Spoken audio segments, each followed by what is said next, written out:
Kuya, ano ka na? Umayag naman, pero ito naman sinusok sa akin. Tananan, tananan, tan, tan, tan. Pag ganyan kami. Wag, Winnie the Pooh kayo ni Kuya Tats dyan. Kaya nga, malakasan siya namin. Sa kanya kasi, grabe yung ano natin, paghahanda natin bro. Success naman, success. Ito may abs na. Success. Cute mo dyan bro. Ang cute mo dyan. Gulat ako sa damit na to. At least, pumayag.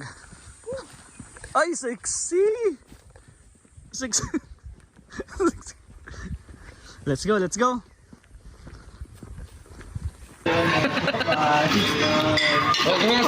Si Krista! Ano?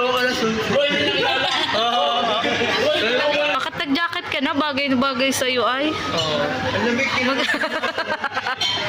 Mag-crop top ka na lang.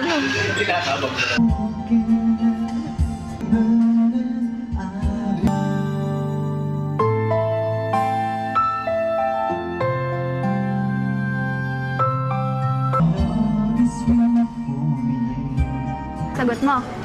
Basta ba after 3 years, makukuha ko pa yung sagot na yun. Sagot mo talaga? Bakit ba? Pwede lahat.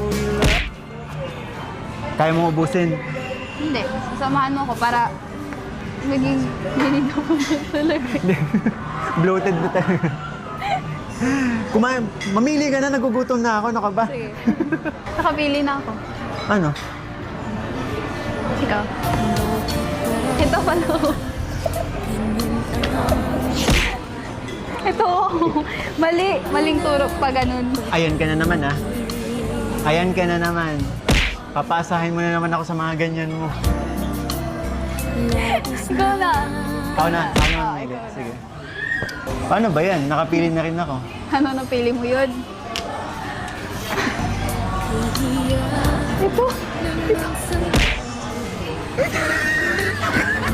Bakit hanggang dito?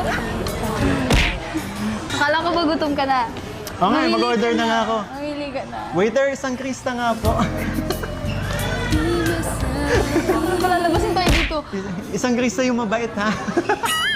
Tsaka yung ano, tsaka yung hindi amoy biik.